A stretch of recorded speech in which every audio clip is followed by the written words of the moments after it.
루스에게, 그리고 통찰과 지혜를 아무 대가 없이 전해주는 루스와 같은 사람들에게,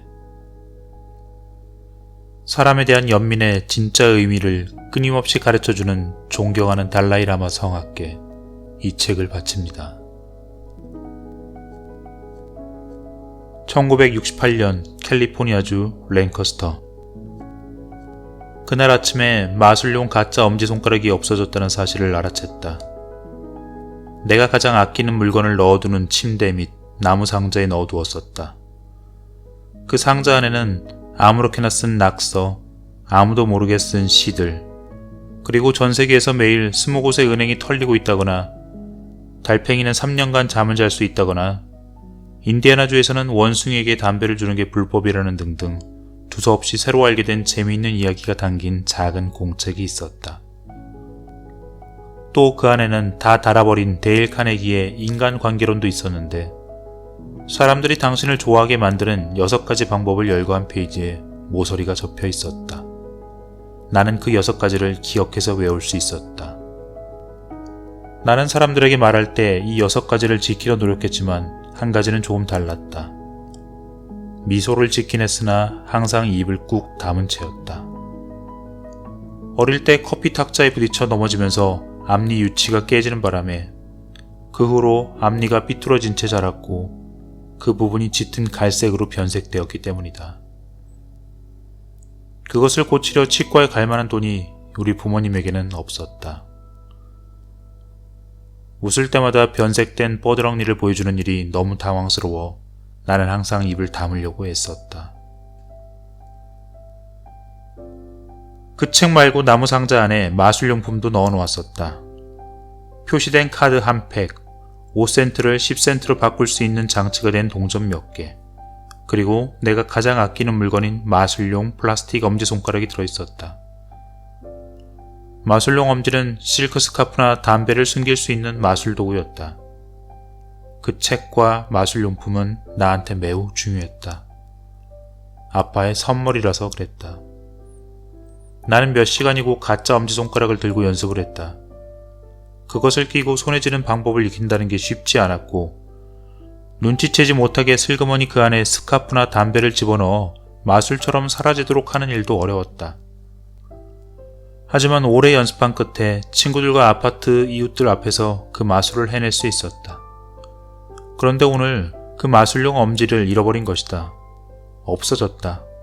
싹 사라졌다. 그런데 이상하게도 기분이 그다지 나쁘지는 않았다. 언제나처럼 형은 없었다. 아마 형이 그걸 가져갔거나 적어도 어디 있는 줄은 알 것 같았다. 형이 매일 어디를 돌아다니는지 알지 못했지만 자전거를 타고 찾아보기로 했다. 마술용 엄지손가락은 나한테 아주 소중한 것이니까. 그게 없으면 난 아무것도 아니었다. 반드시 나의 엄지를 찾아야 했다. 나는 일본과 어느 호젓한 거리 상점가를 건너 자전거를 몰았다. 보통 때 내가 다니는 길은 아니었다. 그곳은 식당과 상점 거리만 아니면 허허벌판에 잡초만 무성하고 양쪽 1마일씩 철책선이 가로막힌 공간이었다. 그 작은 시장 앞에서 고학년 무리를 쳐다보았지만 형은 없었다. 다행이었다. 그 무리에서 형을 찾아낸다면 대개는 형이 괴롭힘을 당하고 있었다는 뜻이 되고, 의리에 나는 형을 지켜주기 위해 싸움에 뛰어들어야 했다. 형은 나보다 1살 반이나 많았지만 몸집이 작았다. 괴롭히기 좋아하는 아이들은 보통 자신을 방어할 수 없는 또래의 약한 친구를 괴롭히곤 한다. 시장 옆에는 안과가 있었고 그 옆에는 예전에 본 적 없는 가게가 하나 있었다. 선인장 토끼 마술 가게. 나는 상점 거리 앞 인도에 자전거를 세우고 주차장 건너편을 뚫어지게 쳐다보았다. 그 가게 앞에 딸린 공간에는 세로로 유리판 5개가 걸려있고 왼쪽으로는 유리문이 있었다. 먼지가 쌓인 흔적 때문에 세모줄무늬가 나있는 유리창에 햇빛이 반사되었다. 그래서 안에 사람이 있는지 알 수 없었지만 열려있으면 좋겠다는 마음으로 자전거를 끌고 문 앞까지 걸어갔다. 마술용 플라스틱 엄지손가락을 팔까? 얼마나 할까? 돈은 없지만 그냥 한번 보는 거야. 괜찮겠지. 시장 앞에 있던 남자애들 무리를 빠르게 힐고 쳐다보고는 가게 앞 기둥에 자전거를 비스듬히 세웠다. 그들은 나도 자전거도 눈치채지 못한 듯했다. 그래서 자전거를 거기 두고 마술가게 앞문을 밀었다. 처음에는 문이 움직이지 않았는데 그 다음 마치 마술사가 지팡이를 흔들듯 스르륵 열렸다. 걸어 들어가자 머리 위에서 작은 종이 울렸다. 눈에 제일 먼저 들어온 건 카드와 지팡이와 플라스틱 컵과 황금빛 동전으로 꽉 채워져 있는 기다란 유리 카운터였다. 벽에는 무대 마술에 쓰는 걸로 알고 있는 무거운 블랙 상자와 마술과 환상에 관한 책으로 가득한 대형 책장이 놓여 있었다. 심지어 구석에는 소형 단두대형 절단기도 있었고 사람을 반으로 톱질하는 데 쓰는 녹색 상자도 2개나 있었다. 웨이브가 있는 갈색 머리의 할머니가 책을 읽고 있었는데 안경이 거의 코끝에 달랑달랑 붙어 있었다. 할머니는 미소를 지으면서도 여전히 책에서 얼굴을 떼지 않았다. 그러다 안경을 벗고 고개를 들더니 내 눈을 똑바로 응시했다. 그렇게 나를 쳐다보는 어른은 처음이었다. 나는 루스라고 한단다. 내 이름은 뭐니? 그 미소가 너무나 환하고 갈색 눈빛이 너무도 상냥해서 나도 그만 미소로 화답했다. 그 순간 내 뻐드렁니는 까마득히 잊어버렸다. 저는 짐이라고 합니다. 그 순간까지 사람들은 나를 밥이라고 불렀다. 중간 이름이 로버트라서 그랬다. 사람들이 왜 밥이라고 불렀는지 나도 기억이 잘 안 난다. 하지만 이유가 어떻든 루스가 물었을 때 나는 짐이라고 대답했다. 그리고 그 후로 쭉 그게 내 이름이 되었다. 그래, 짐이구나. 내가 와줘서 참 반갑다. 나는 뭐라고 반응해야 할지 몰랐다. 게다가 루스는 계속 내 눈을 뚫어져라 쳐다보았다. 마침내 루스는 한숨을 내쉬었는데 그건 슬프다기보다 오히려 즐거운 한숨에 가까웠다. 그래, 무엇을 도와줄까?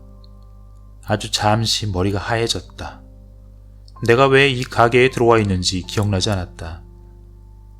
마치 너무 오랫동안 의자에 푹 기대어 있다가 갑자기 일어나면서 비틀거리고 의자가 뒤집히기 직전에 겨우 균형을 찾은 그런 기분이었다.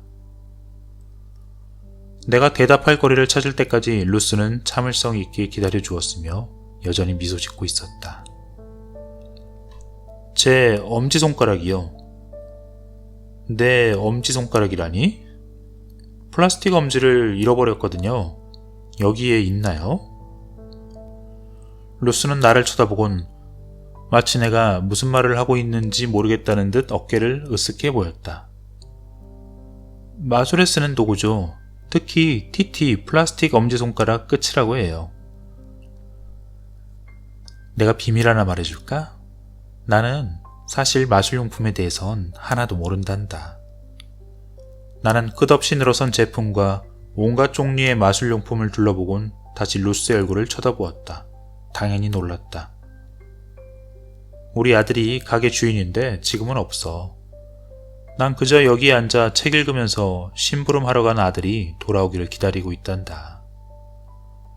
마술이나 엄지손가락 마술에 대해선 아는 게 하나도 없으니 미안하구나. 괜찮아요. 어쨌든 저도 그냥 둘러볼게요. 그러려무나 마음껏 둘러보렴. 그리고 내가 찾는 게 보이면 나한테 꼭 말해주고. 루스는 미소를 보냈다. 왜 루스가 미소를 짓고 있었는지 정말 알 수 없었지만 그건 정말이지 아무 이유 없이 내 안에서 행복감을 느끼게 해주는 온화한 미소였다. 나는 끝없이 늘어선 마술용 카드와 막대와 책을 쳐다보며 가게 안을 돌아다녔다. 세상에, 플라스틱 엄지손가락이 가득 들어있는 진열 상자도 있었다. 물건을 훑어볼 때마다 루스의 눈빛이 내게 머무르는 걸 느낄 수 있었다. 루스가 뚫어져라 쳐다보고 있는 걸 알았지만 그 눈빛은 우리 아파트 옆 시장의 남자 주인이 하는 가게에 들어갔을 때 그가 나를 쳐다보곤 했던 방식과는 달랐다. 그는 내가 무언가를 훔치려 한다고 생각했을 게 분명하다. 거기에 들어갈 때면 발걸음을 뗄 때마다 주인의 의심스러운 눈초리를 느낄 수 있었다. 랭커스터에 사니? 루스가 물었다. 네, 그런데 반대편 동네에 살아요. 형을 찾으러 자전거를 타고 왔다가 우연히 이 가게를 보고 들어와 봤어요. 마술을 좋아하는구나. 네, 정말 좋아하죠. 마술의 어떤 점이 그리 좋으니? 내 생각에 마술은 멋지고 재밌는 것이라고 그냥 말하고 싶었는데 내 입에서는 다른 말이 튀어나왔다. 저는 뭔가를 연습하고 그걸 잘 해낼 수 있다는 게 좋아요. 제가 잘 통제하고 있다는 점이 좋은 거죠. 마술이 잘 되건 못 되건 오로지 저한테 달려 있으니까요. 다른 사람이 무슨 말을 하건 뭘 하건 뭐라고 생각하건 중요하지 않아요. 루스는 잠시 침묵을 지켰다. 그러자 곧 내가 말했던 모든 게 쑥스러웠다. 그래, 무슨 말인지 알겠구나. 나한테 엄지손가락 마술에 대해 말해주겠니? 자, 진짜 엄지손가락에 플라스틱 엄지 끝을 끼워요. 그러면 관객들은 그게 진짜 엄지손가락인 줄 알죠. 그걸 조금은 숨겨야 해요. 왜냐하면 사람들이 잘 살펴보면 정말 가짜처럼 보이거든요. 플라스틱 엄지 안은 텅 비어있고 이렇게 진짜 엄지에서 다른 손바닥으로 움직일 수도 있어요. 나는 예의 고전적인 마술 제스처를 취했다. 다른 한 손으로 한 손을 움켜쥐고 양손 사이로 손가락을 미끄러져 움직였다. 플라스틱 엄지를 몰래 다른 손으로 이동시키죠. 그리고 그 안에 작은 실크 스카프나 담배를 집어넣을 수 있어요. 그리고 나서 다시 움직여주고 그 엄지를 손가락에 다시 끼우는 거죠. 그런데 이제 그 안에 깊숙이 숨기고 싶은 게 뭐든 들어있게 되죠. 그러면 사람들이 보기에는 뭔가 마술처럼 사라지거든요. 아니면 반대로 이용해서 뭔가 마술처럼 허공에 나타나게 하는 것처럼 보여요. 그렇구나. 이 마술을 얼마나 연습했니? 몇 달 했어요. 매일 연습했는데 어떤 땐 몇 분, 어떤 땐 1시간도 하고요. 하지만 매일 했다는 거죠. 처음엔 진짜로 힘들었어요. 심지어 안내 교본이 있어도 마찬가지였고요. 하지만 그러다가 점점 쉬워지더라고요. 누구라도 할 수 있을 거예요. 멋진 마술처럼 들리는구나.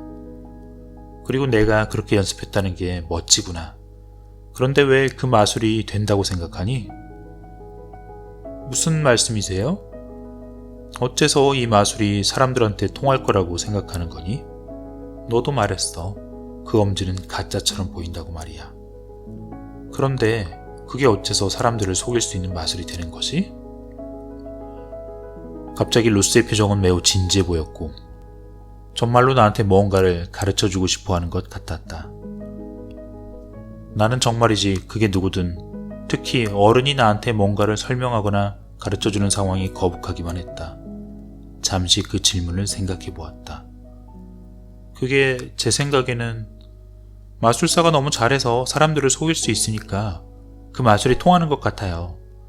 사람들은 마술사의 교묘하고 재빠른 손재주를 못 보니까요. 그러니까 마술을 할 땐 사람들의 주의를 빼앗아야 해요. 이 말을 듣고 루스는 웃었다. 사람들의 주의를 빼앗는다고? 그거 참 완벽하구나. 넌 정말 똑똑해. 그럼 이번에는 마술이 왜 통한다고 생각하는지 내 생각을 한번 들어보겠니? 루스는 내가 대답하기를 기다렸다. 어른이 나한테 무언가를 말해도 좋다는 허락을 구하려고 물어보는 그 상황이 이상하게 느껴졌다. 그럼요. 내 생각에는 사람들이 실제로 거기에 있는 것을 보는 게 아니라 자기들이 거기에 있다고 생각하는 것만 보기 때문에 마술이 통하는 것 같아. 이 가짜 엄지손가락 속임수만 해도 사람 마음이 우스운 것이라서 통하는 것이거든. 마음이란 보게 되리라 기대하거나 예상하는 것만 본단다. 그때 마음은 진짜 엄지손가락을 볼 거라고 예상하니까 그대로 보는 거지. 사람의 뇌는 원래 항상 바쁘지만 실제로는 매우 게으르기도 하니까. 그리고 네가 말한 것처럼 사람들이 너무 쉽게 주의를 뺏겨 산만해지기 때문에 마술이 통하는 것도 맞아. 하지만 사람들이 손동작 때문에 주의를 뺏기는 건 아니란다. 마술쇼를 지켜보고 있는 사람들 대부분이 거기에서 진짜로 그 마술쇼를 보고 있는 게 아니거든. 사람들은 어제 했던 뭔가를 후회하고 있거나 내일 일어날지도 모를 일에 대해 걱정하고 있어. 처음부터 그들은 진정으로 그 마술쇼에 집중하고 있는 건 아니라는 얘기지. 그러니 어떻게 가짜 플라스틱 엄지를 알아볼 수 있겠어? 나는 루스가 하는 말을 제대로 이해하지 못했지만 고개를 끄덕이긴 했다. 나중에 좀 더 생각해봐야지. 루스의 말을 머릿속에서 되뇌면서 무슨 짓인지 알아내야지. 오해하진 말아라. 나도 마술을 믿어. 하지만 속임수 장치와 교묘한 기술과 손재주로 하는 그런 마술을 믿는 건 아니야. 내가 말하고 있는 마술이 어떤 건지 알겠니? 모르겠어요. 하지만 좀 멋질 것 같아요. 나는 루스가 계속 이야기를 해주었으면 했다. 우리가 진짜 대화를 나누고 있다는 사실이 좋았다. 내가 중요한 사람처럼 느껴졌기 때문이다. 불을 이용하는 마술도 하니? 담배에 불을 붙여서 하는 엄지손가락 마술이 있지만 전 그렇게는 안 해봤어요. 담뱃불을 붙이려면 불을 써야 하니까요. 그렇다면 저기 작은 불이 깜빡거리고 있고 내가 그걸 불덩어리처럼 큰 불길로 만들 힘을 가졌다고 상상해보려구나. 정말 흥미진진한 이야기네요. 어떻게 그렇게 하죠? 그게 마술이란다. 이 작고 약한 불을 단 한 가지를 이용해 거대한 불덩어리로 바꿀 수 있어. 바로 네 마음이 말이야. 루스가 무슨 말을 하는지 몰랐지만 그 생각이 정말 마음에 들었다. 나는 사람들을 최면에 빠뜨리는 마술사를 좋아했다. 마음으로 손가락을 구부리는 마술과 공중부양도 좋았다. 루스는 두 손을 마주쳐 손뼉을 쳤다. 짐, 내가 마음에 드는구나. 아주 좋아. 고맙습니다. 그렇게 말해주니 내 기분도 좋았다. 내가 앞으로 6주 동안만 이 동네에 있을 예정인데 혹시 그 6주 동안 매일 나를 보러 온다면 마술을 좀 가르쳐 줄게. 그 마술은 마술 가게에서 살 수도 없고 네가 실제로 짠 하고 나타났으면 하고 바라는 걸 이루도록 도와줄 그런 마술 말이다. 플라스틱 가짜 엄지는 필요 없어. 교묘한 손재주도 없어도 되고. 어때? 저한테 왜 그러시는 거죠? 왜냐하면 난 깜빡거리는 불을 거대한 불길로 바꾸는 방법을 알고 있으니까. 누군가 나한테 가르쳐 주었는데 이제는 내가 너한테 가르쳐 줄 때라는 생각이 드는구나. 너한테는 특별한 뭔가가 있어. 그러니 하루도 안 빠지고 매일 여기에 온다면 너도 그 특별함을 분명 보게 될 거야. 아무렴, 내가 약속해. 할 일도 많아지고 내가 가르쳐주는 마술 연습도 해야 할 거야.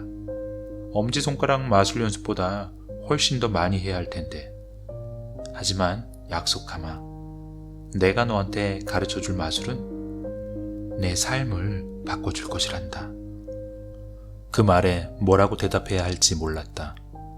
지금까지 나를 특별하다고 한 사람은 아무도 없었다. 만약 루스가 우리 가족과 내가 어떤 사람인지 사실을 알게 된다면 내가 특별하다고 생각하지 않을 거야.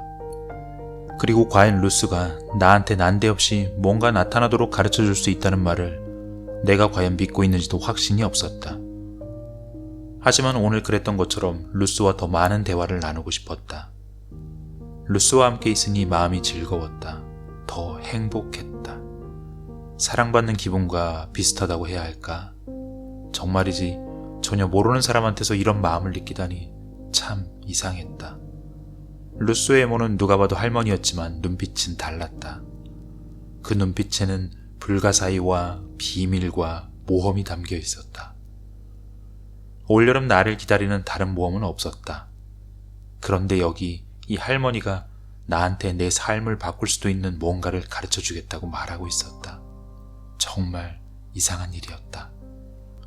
정말 말한 그대로 해줄 수 있을지 알 수 없었지만 그렇게 해도 내가 아무것도 잃을 게 없다는 사실은 잘 알고 있었다. 나는 예전에 한 번도 느껴본 적 없는 어떤 것, 바로 희망을 느꼈다. 짐, 어떻게 생각하니? 진짜 마술을 배울 준비가 되었니?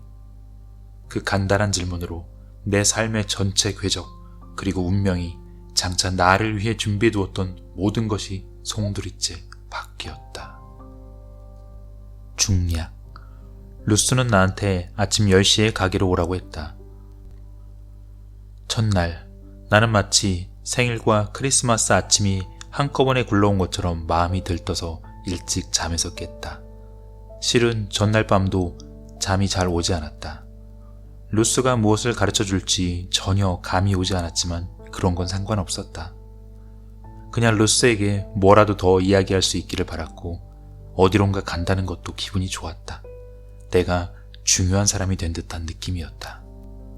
자전거를 타고 마술가게 앞으로 가니 창 너머로 루스가 보였다. 루스는 환하게 미소를 보냈고 나도 따라 미소를 지었다. 짐, 반갑구나. 잠시 생각했단다. 네가 과연 여기에 올까 하고 말이야. 루스는 할머니들이 그러는 것처럼 고개를 끄덕이더니 나한테 들어오라고 손짓했다. 내 마음속이 따뜻해졌다. 오늘 네가 와줘서 정말 반갑구나. 기분은 어떠니? 내가 너한테 가르쳐줄 마술은 마술 가게에서 살 수 있는 그런 게 아니란다. 이 마술은 수백 년 동안, 어쩌면 수천 년 동안 우리 주변에 있어 왔지. 그런데 누군가 너한테 그걸 가르쳐 주어야만 비로소 내가 배울 수 있단다. 나는 고개를 끄덕였다. 하지만 먼저 내가 나한테 뭔가를 해주어야만 해. 루스의 비결을 배우기 위해서라면 그녀에게 뭐든 줄 거라고 마음을 먹고 있었지만 나한텐 자전거 외에 그리 대단한 게 없었다. 무엇을 드려야 할까요? 나한테 약속을 해줘야 한단다. 이번 여름에 내가 너한테 가르쳐주고 있는 것을 훗날 너도 다른 누군가에게 꼭 가르쳐줄 것이라고 말이야. 그리고 그 사람에게도 똑같이 다른 누군가에게 그걸 꼭 알려주고 그 사람도 그 다음 사람도 마찬가지로 그리할 것이라고 약속을 받아야 해. 그렇게 할 수 있겠니?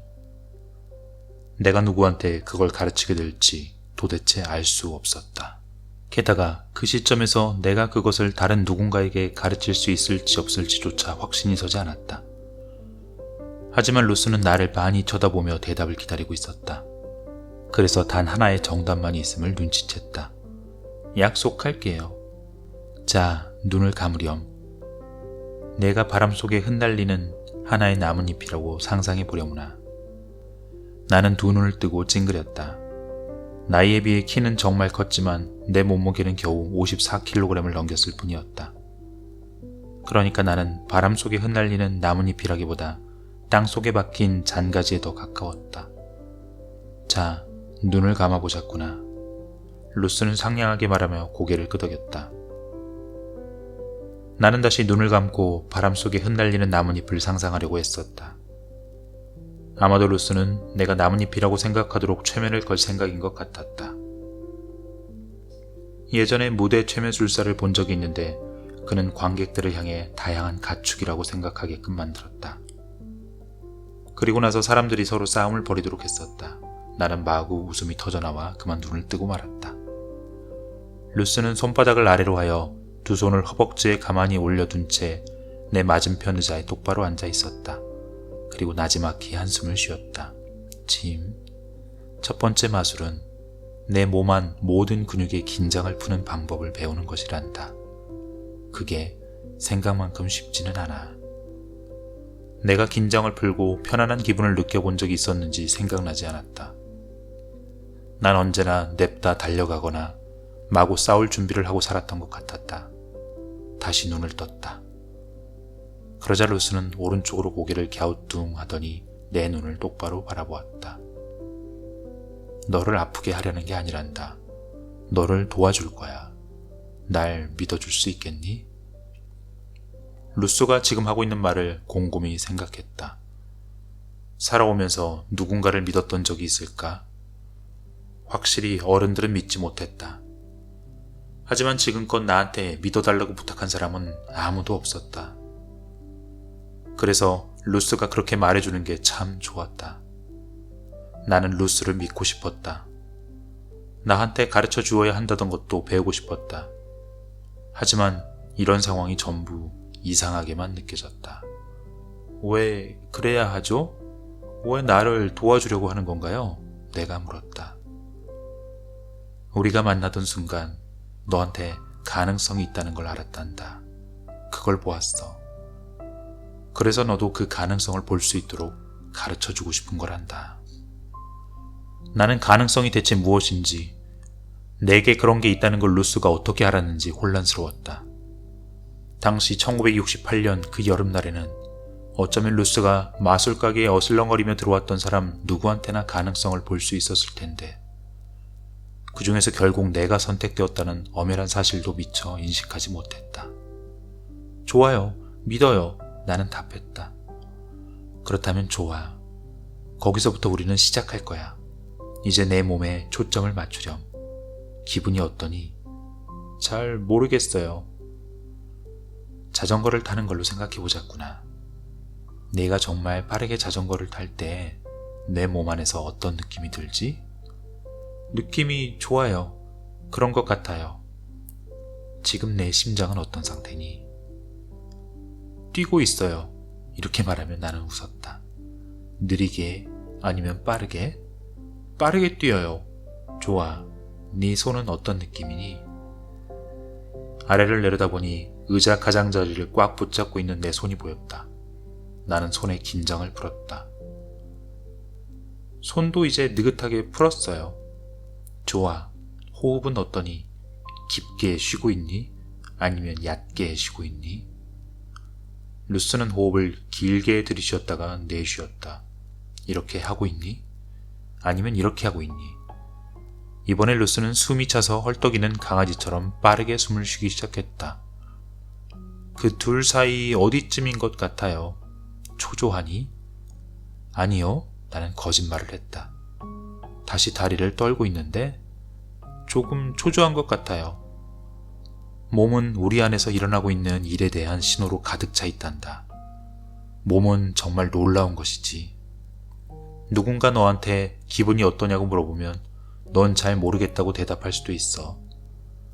내가 정말 모르거나 말하고 싶지 않을 수도 있으니까. 하지만 내 몸은 언제나 내가 어떤 느낌인지, 어떤 기분인지 알고 있어. 네가 두려울 때, 즐거울 때, 너무 신날 때, 초조할 때, 화가 날 때, 질투할 때, 슬플 때 내 마음은 네가 잘 모른다고 생각할 수도 있지만 네 몸한테 물어보면 똑바로 말해줄 거야. 어떤 면에서 몸은 자기만의 마음을 갖고 있단다. 몸은 반작용을 해. 반응을 하지. 몸은 어떤 상황에서 올바른 방식으로 반응할 때도 있고 잘못된 방식으로 반응할 때도 있단다. 무슨 말인지 알겠니? 문득 나는 그 말이 참으로 맞다는 생각이 들었다. 집에 오면 항상 문을 열고 들어가는 순간 엄마의 기분이 어떤지 순간 알아챌 수 있었다. 엄마가 한마디 거들 필요도 없었다. 내 뱃속의 깊은 구덩이 속에서 그걸 느낄 수 있었다. 나는 어깨를 으쓱했다.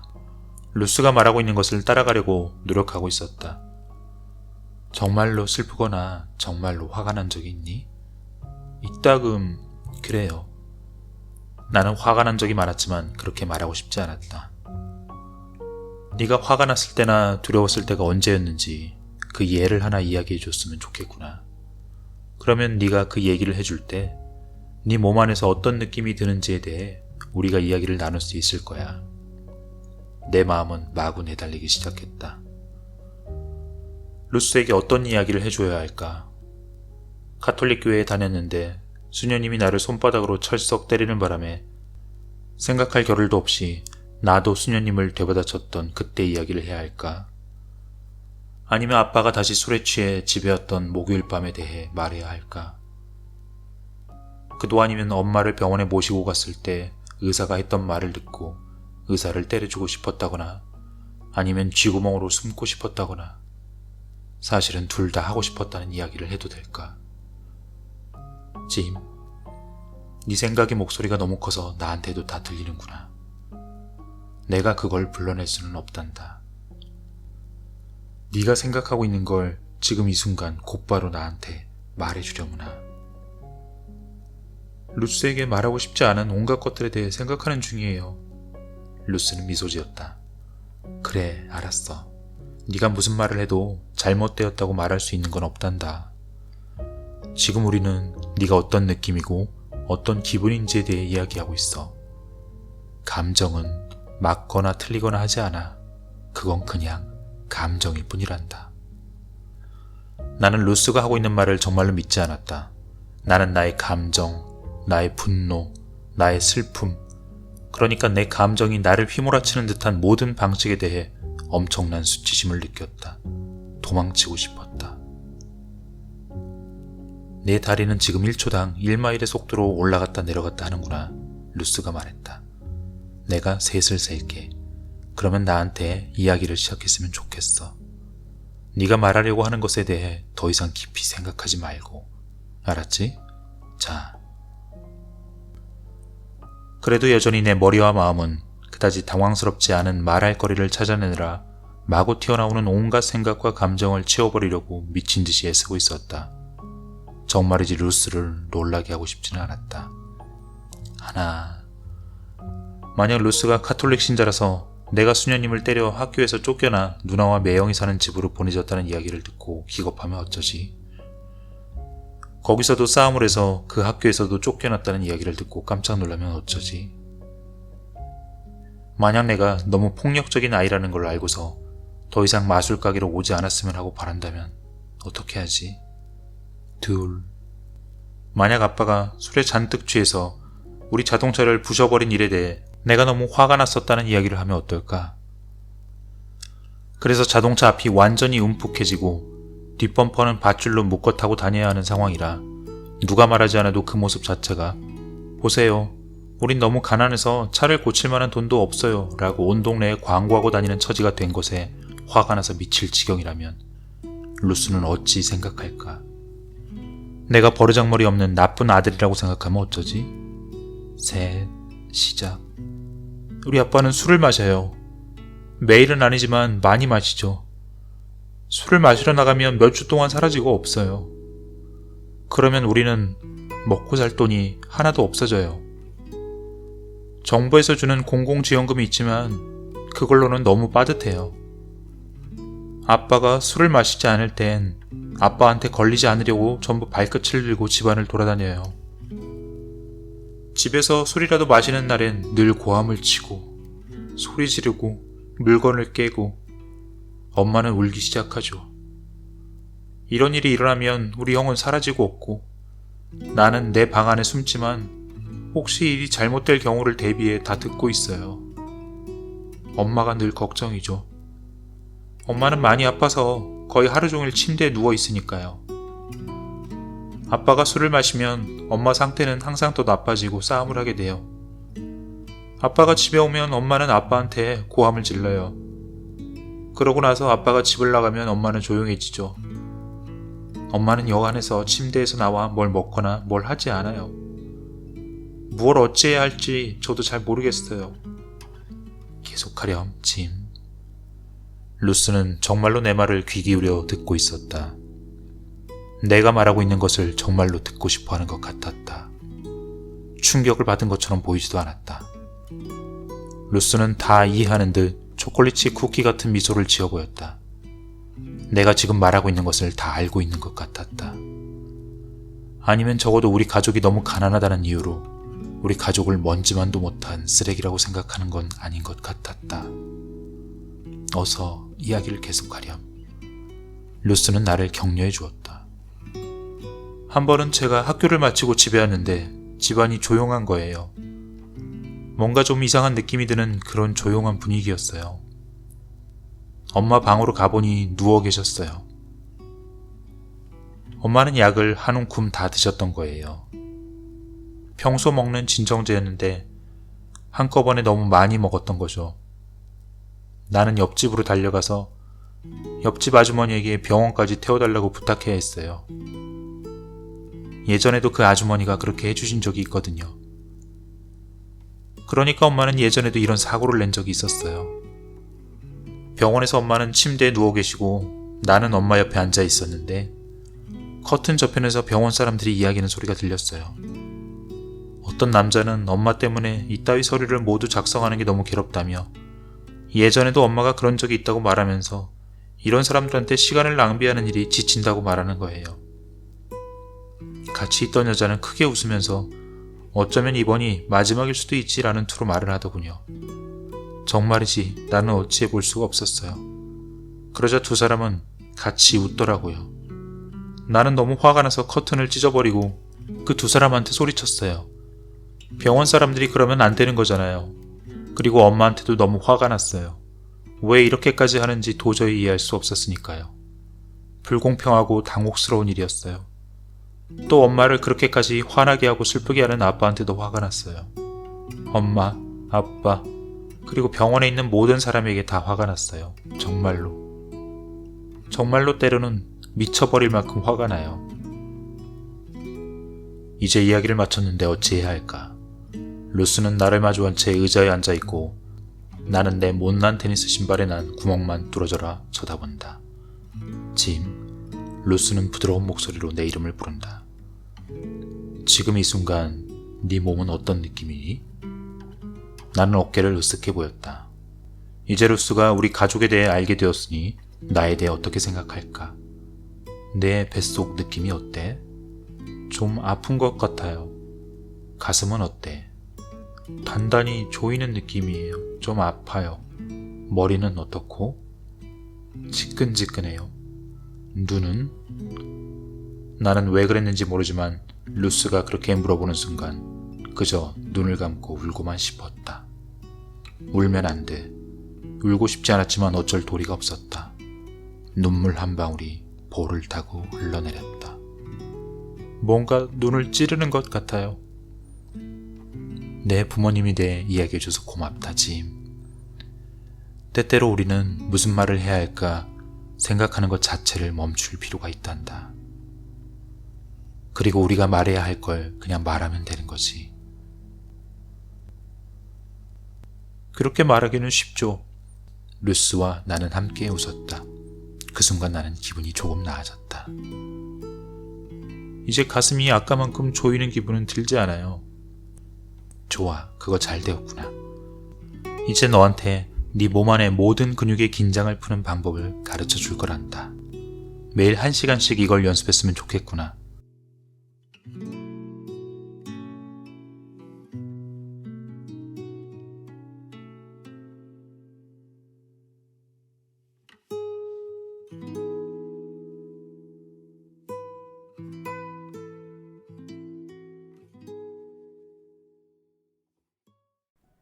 우리 머릿속의 대화, 그 에고의 목소리는 대개 아주 비판적이고 부정적인 것. 너무나도 자주 우리에게 이롭지 못한 방식으로 반응하도록 늘 자극하는 그 목소리. 계속 반복해서 똑같은 사건을 다시 겪게 하거나 어쩌면 좋겠다는 가정법으로 부질없는 후회나 바람을 반복하게 하는 그 목소리. 그 에고의 목소리에 휘둘릴 때 우리는 정말로 지금 여기 현재에서 충분히 많은 시간을 누리지 못한다. 그날 아침 루스는 나에게 스스로 칭찬의 말을 하게 했다. 난 착해. 그건 내 잘못이 아니야. 난 좋은 사람이야. 그건 마치 에고의 라디오의 또 다른 DJ가 된 것처럼 느껴졌지만 내 안의 목소리를 나도 모르게 따라가고 있는 나를 알아차릴 때면 여지없이 그 행동을 멈추고 대신 그 친절의 주문을 전달했다. 난 가치 있는 사람이야. 사랑받는 존재. 난 스스로를 사랑해. 총 10개의 문장을 만들어 매일 아침, 매일 밤, 그리고 머릿속에 언제든 떠오를 때면 루스는 그것을 반복해서 말하도록 시켰다.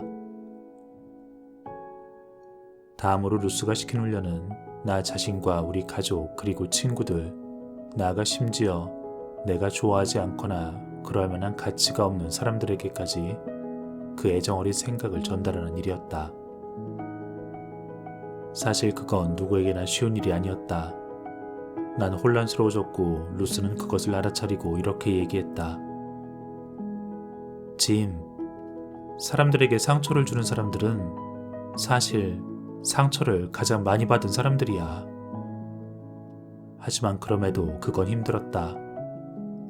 나를 때리고 괴롭혔던 아이들을 떠올리는 일은 힘들었고 어쨌든 그것도 괜찮다 생각하기는 너무 어려웠다. 사실 그건 전혀 괜찮지 않았다. 난 여전히 그 아이가 미웠고 나한테 못되게 굴고 상처 준 그 다른 사람들도 여전히 미웠다. 하지만 나는 계속 노력했다. 애쓰고 또 애를 썼다. 그리고 잠시 후 불현듯 이런 생각이 들었다. 내가 누군가에게 화가 났다면 그건 나의 내면도 상처를 입었기 때문일까? 그것을 깨닫자 루스의 말이 진정으로 이해가 되었다. 그 고통스러운 일들이 생각날 때면 분명 상처가 되긴 했지만 매번 조금씩 더 편해졌고 예전만큼 그렇게 아프지는 않았다. 거기에 빠져 허우적대지 않았고 그 기억과 함께 있어도 나 자신을 비난하거나 내 잘못이라 생각지는 않게 되었다. 머릿속 DJ가 그 상처의 기억엔 여전히 함께했지만 점점 그 목소리에 신경 쓰지 않게 되었고 그러자 목소리가 조금씩 진짜로 줄어들었다. 난 그제서야 마음이 활짝 열린 것이었다. 짐, 이제 우리에게 시간이 얼마 남지 않았구나. 떠날 때가 다가오니 내가 알고 있는 가장 위대한 마술을 너한테 가르치려 해. 하지만 절대적으로 내가 하는 모든 말에 귀를 기울여야 한단다. 왜냐하면 이건 네가 원한다고 생각하는 그 뭐든 다 줄 수 있는 힘이 있기 때문이야. 그래서 그만큼 위험할 수도 있어. 그리고 약속하렴. 마음을 여는 단계를 반드시 먼저 하고 이 마술을 사용하렴. 약속할게요. 난 아마 그 어떤 약속이라도 했으리. 하지만 그때 좀 더 신중하게 루스의 말을 들었어야 했다. 짐, 너는 위대한 마술을 하게 될 거야. 난 그걸 알아. 하지만 너도 그 사실은 알고 있어야 해. 진짜로 믿어야 해. 지금 삶에서 가장 원하는 게 뭐지? 그건 당연히 돈이었다. 사람들이 나를 진지하게 대해주고 엄마가 우울해하지 않고 아빠가 다시 술에 의존하지 않을 만큼 충분한 돈이 필요했다.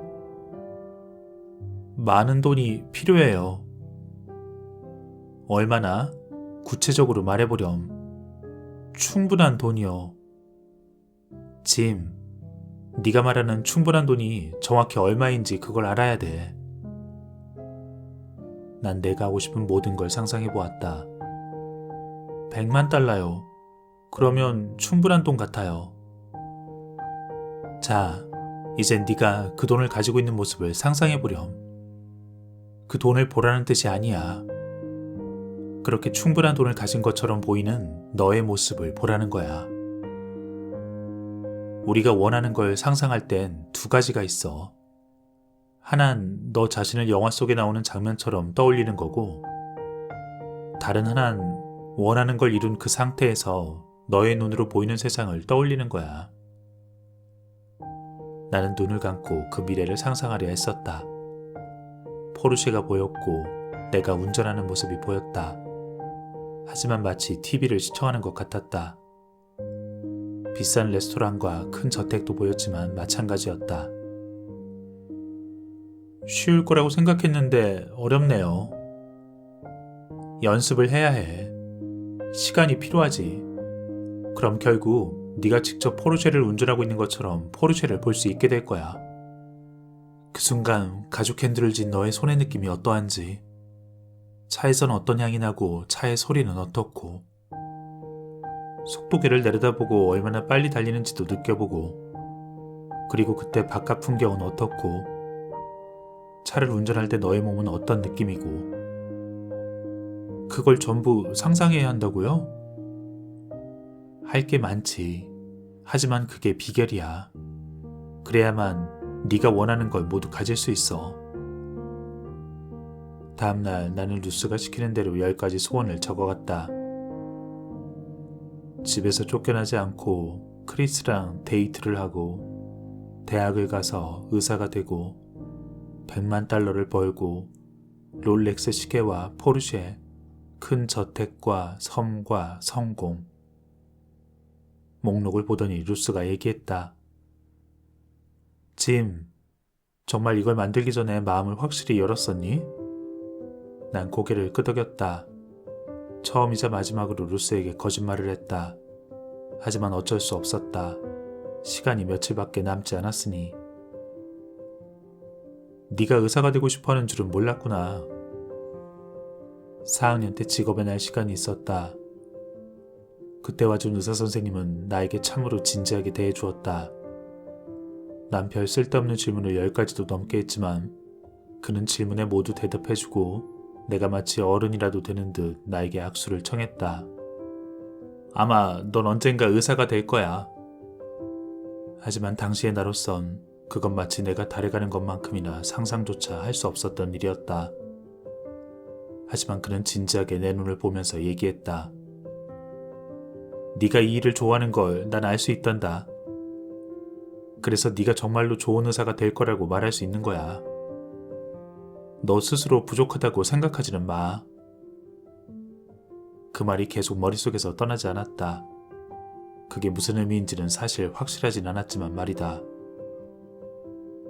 우리 집엔 그 누구도 대학 문턱을 밟아본 적이 없었지만 난 의사가 되기로 결심했다. 그리고 메디컬 드라마에서 하는 것처럼 병원 스피커에서 내 이름이 호출되는 걸 상상했었다.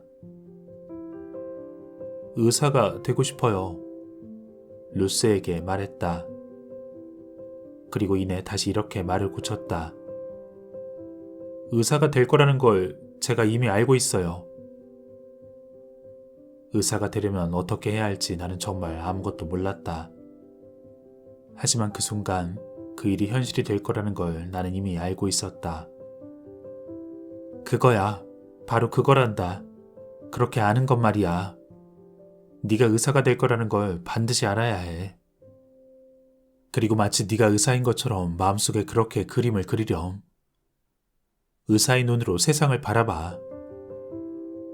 지금까지 배운 이완으로 몸의 긴장을 풀고 머릿속의 목소리를 잠재우고 그리고 마음을 연 다음 그 확실한 의도를 정하는 거야.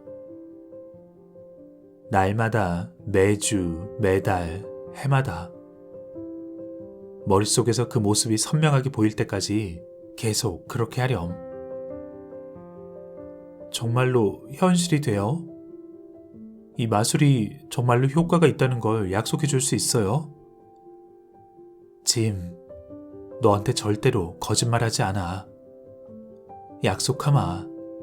하지만 어떤 일은 시간이 좀 더 걸릴 거야. 그리고 때론 전혀 생각지도 못한 방식으로 일어날 수도 있고. 하지만 약속하마. 네가 목록에 쓴 그 모든 것, 너의 마음속에 느끼는 모든 것, 네가 깊이 생각하는 모든 것, 그리고 너의 머리와 마음으로 상상하는 그 모든 건 분명히 일어날 거야. 네가 정말로 믿고 정말로 열심히 노력한다면 말이야. 하지만 그냥 방 안에서 우두커니 기다리면 안 돼. 당연히 공부도 해야겠지.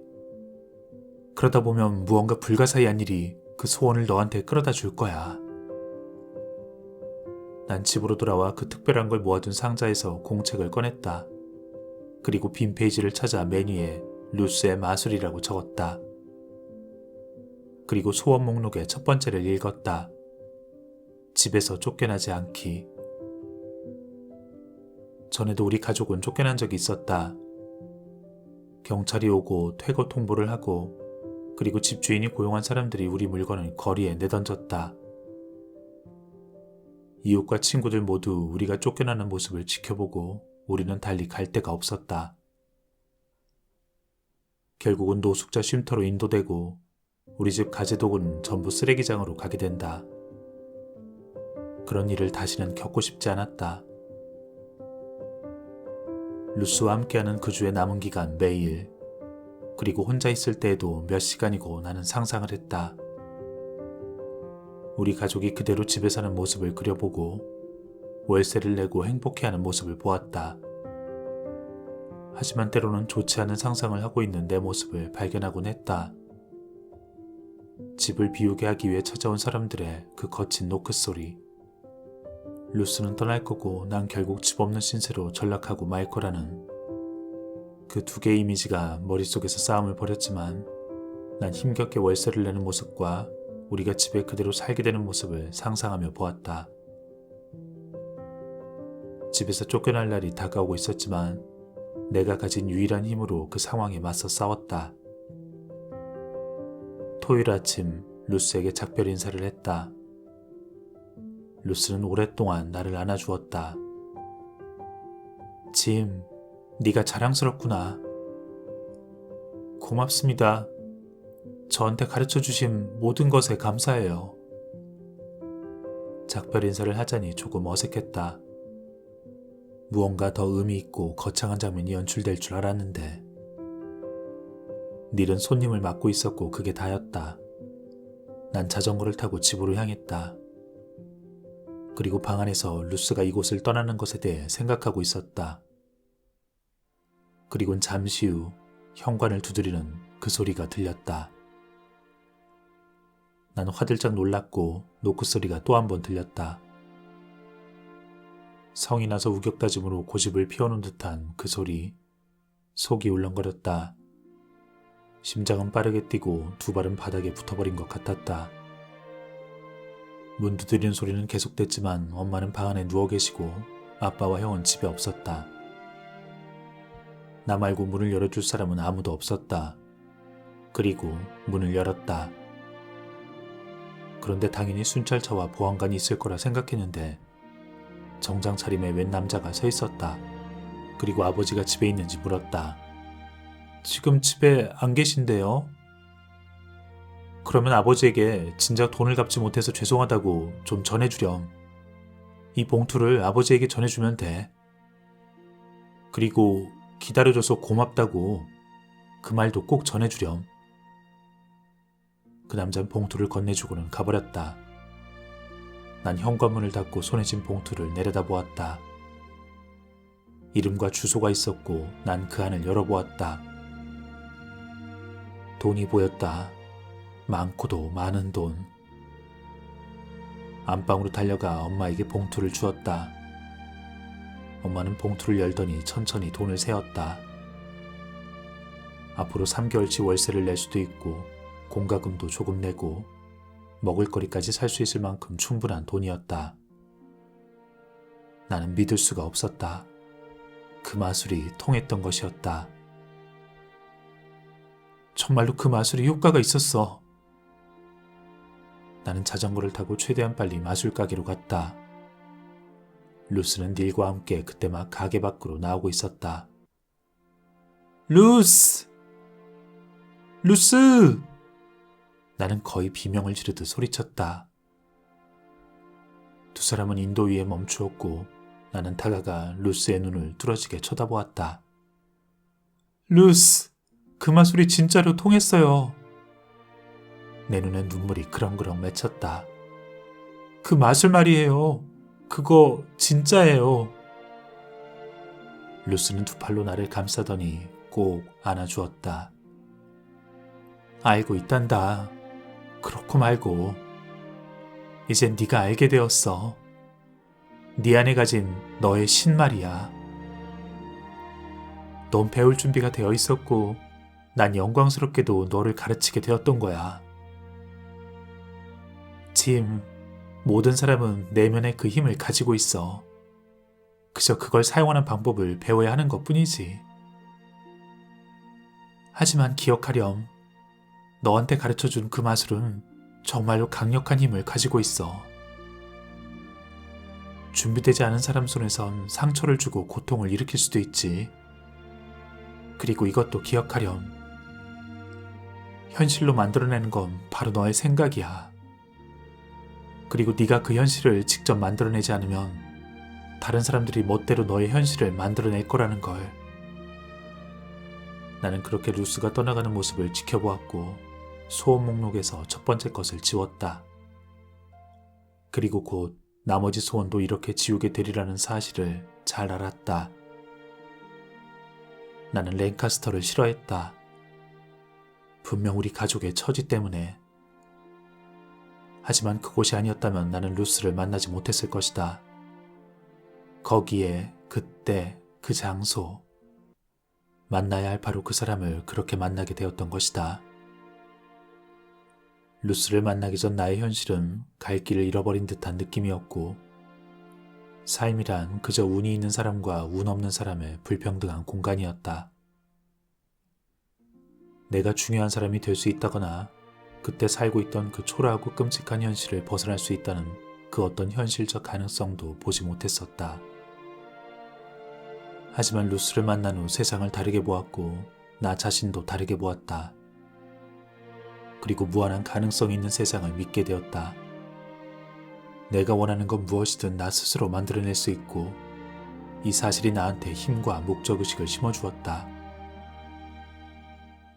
누구나 그 마술을 할 수 있는 힘을 가지고 있었고 나는 그 힘에 다가갔고 그 힘을 사용할 준비가 되어 있었으며 더 이상 그 누구도 그 어떤 것도 나를 막을 수 없었다.